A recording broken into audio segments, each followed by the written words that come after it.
with a health update on a former WWE star and more. This is Wrestling Rambles. My name is John, and you're watching the Wrestling Report. Before we move on, make sure you subscribe to Wrestling Rambles with notifications on, and don't forget to like the video.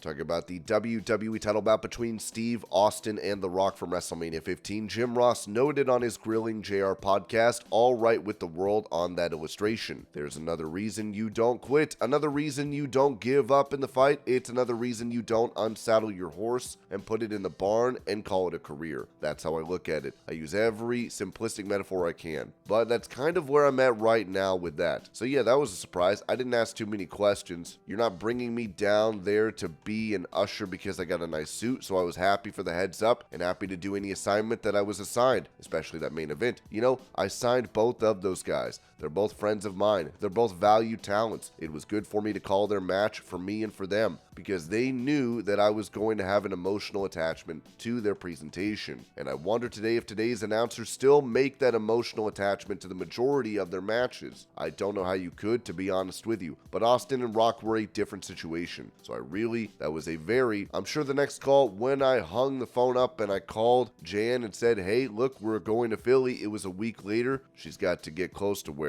So anyway, I was very blessed to get that call.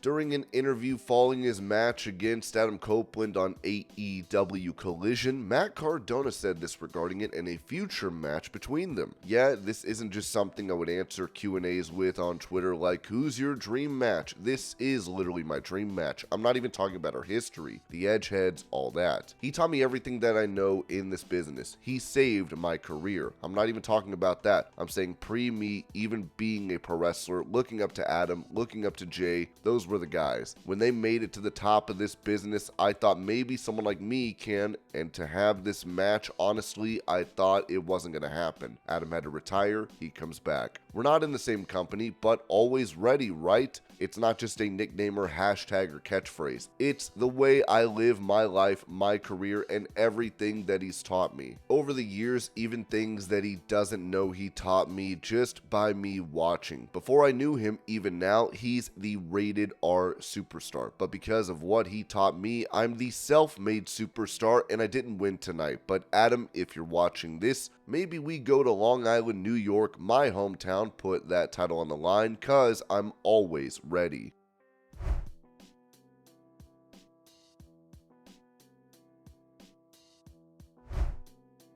Mentioning her title bout against Io Sky at WrestleMania 40, Bayley told NFL Total Access, "WrestleMania is always so exciting. It's the most special time of the year. That's our Super Bowl. It's always, to me, felt like it's on another planet, even since I was a kid. This WrestleMania in particular, WrestleMania 40, this is the hottest WWE has ever been. We have The Rock coming back, we have everybody. To be a part of this gigantic show, WrestleMania 40, that's been going on for 4 decades is insane. So the fact that I have a marquee match for a championship in a very personal, emotional story that I kind of created with the beginning of Damage Control with Io Sky, it's a huge honor. I don't take it lightly, and I can't wait to walk out as WWE Women's Champion because this is history right here.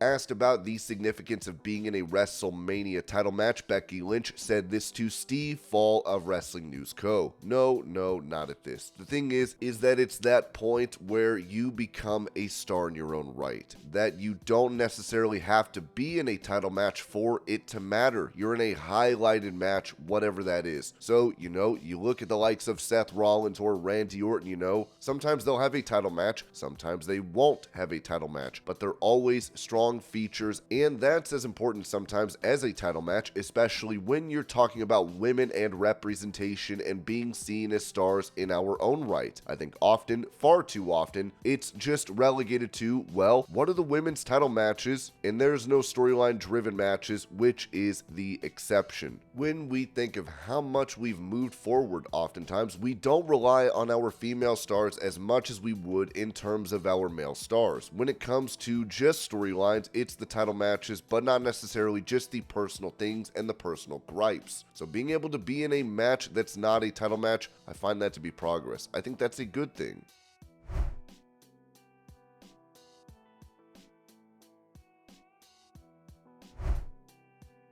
Explaining his decision to accept a WWE Hall of Fame induction for this year, Paul Heyman told WrestleRant, "I was surprised I accepted too. I turned it down because I never wanted to do it while still active, because in my heart, if my perspective is I'm going to accept this Lifetime Achievement Award and continue on for a little while, that's not much of a goal for the future. The goal for the future right now is to make everyone regret asking me to accept this honor this year, because the true value of my Hall of Fame career came after 2024. That the heights that I can reach after this induction make what happened before this induction pale by comparison. I accepted the award this year, number one, because it's in Philadelphia and it's a unique opportunity that we are a few blocks away from the corner of Swanson and Rittner where the ECW arena sat. To do it is me acknowledging Philly, because you'd think I'd want to take this in New York with this in Yankee Stadium in the Bronx, where I'm originally from. I'm doing this in Philly. It's an homage to Philly, number one. Philly because it allowed me to do ECW. Number two, I'm doing this because my kids have been nagging me about it for years. When are you going to accept the Hall of Fame?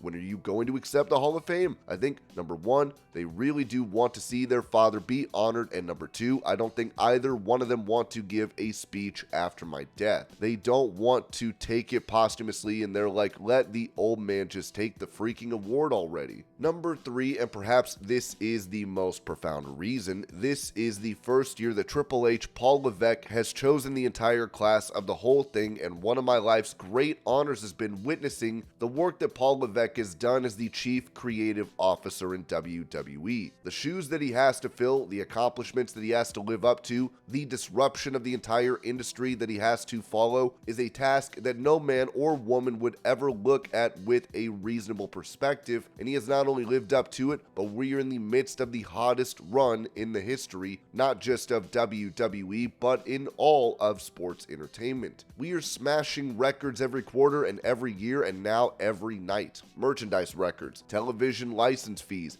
attendance figures in gross and in net. The performers are making more on an average than ever before in the history of the industry, even with inflation taken into account, and that's because of the magnificent job that Paul Levesque has done. To be the first person named to the Hall of Fame by Paul Levesque, to be the first headliner of a class that he has chosen, is one of the greatest honors of both my career and my life. It would be a terrible disservice to Paul Levesque. It would be a grotesque demonstration of disrespect to Paul Levesque if I were to have turned that down. Out of respect and admiration for the job that he's done and for the man himself, I'm honored to be inducted this year. Plus, it's in Philly. Plus, it's WrestleMania 40. And plus, for once, it gives me something that shuts my damn kids up.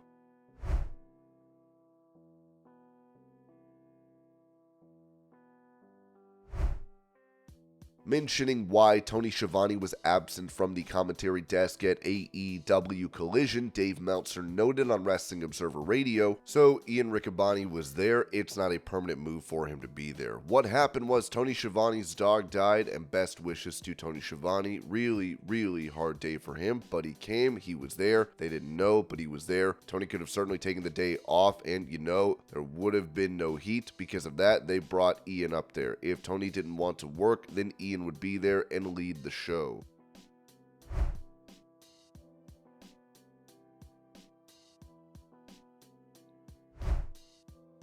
Despite Grayson Waller and Austin Theory defeating the Street Profits to qualify for the Tag Team Championship match at WrestleMania 40, they may not be involved in that bout, as Dave Meltzer said on Wrestling Observer Radio. By the way, even though Theory and Waller won, it is not necessarily that they're going to be in that match. They might be. There is a meeting upcoming where they will make a decision on that.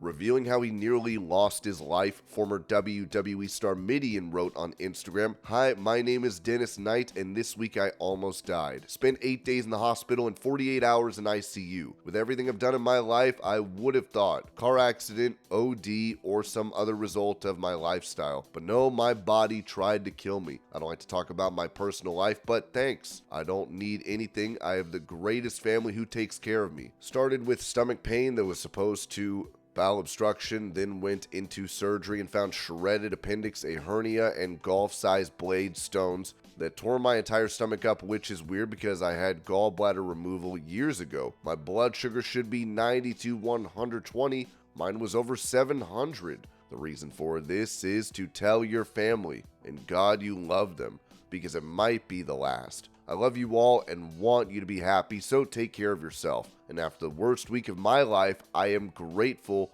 to still be here, and I love you all. Thank you for your time."